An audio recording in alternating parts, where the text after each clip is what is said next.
Ito na po, ang susunod na presidente ng Pilipinas.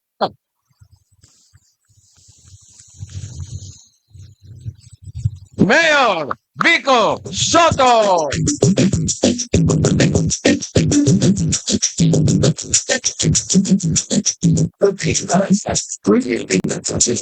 Hi fans. Hi Dabarkads. Isang mapagpala at magandang umaga sa ating lahat. Ako po gusto ko lang bumati. Gusto ko lang po kayong batiin, mga Pasigueño. Gusto ko po kayong i-congratulate. Dahil dito sa lungsod ng Pasig, sa ating minamahal na lungsod, napatunayan natin sa buong bansa na kaya natin labanan at sugpuin ang korupsyon. Kayo ang aking binabati kasi kayo po ang nagluklok sa mga magigiting na taong nasa harap ninyo ngayon.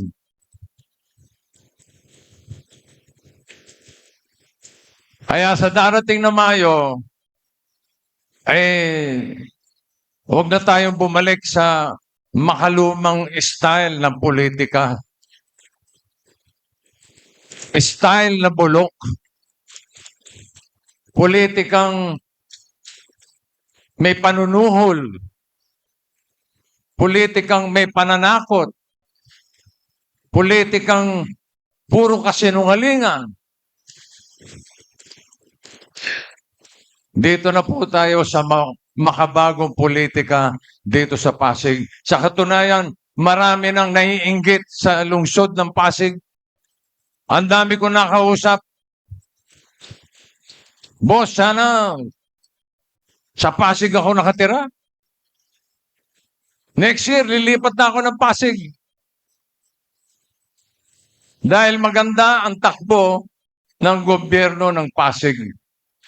Ika nga yung tinatawag nila, pinag-uusapan ng ating mga magigiting na konsehal, vice mayor, congressman, yung good governance.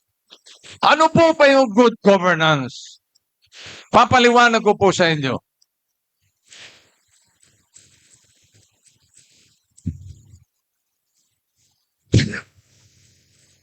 Makinig po kayo. Ang good governance ay governance the good.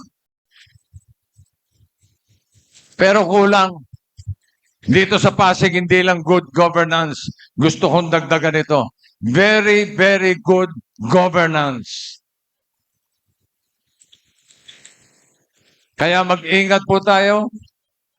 Tayo po ay samahan natin ng dasal sa darating na Mayo. Ipagpatuloy natin ang laban na nasimulan natin dito sa Pasig. Mabuhay kayo mga Pasigueño. I am very proud of you. Eto na po. Pakikilala ko na po. Alam nyo naman siguro kung kanino nagmana. Kanino pa? Edi si nanay.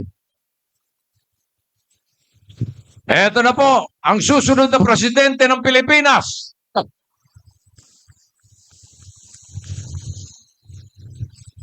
Mayor Vico Soto.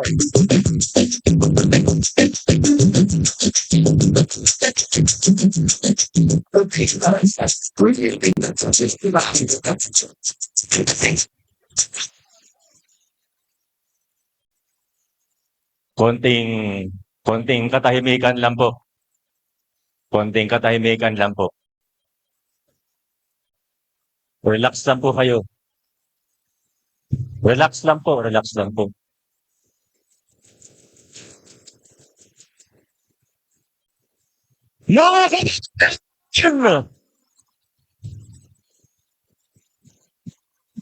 Hindi niya ginawa eh. Magandang umaga. Lungsod ng Pasig, handa na ba kayo? Yung mga nandito sa may likod, gising na gising po ba tayo? Yung mga nandito sa bandang kanan, kamusta po kayo dyan? Yung mga nasa kaliwa, hindi ko kayo marinig. Yung mga nandito sa harapan,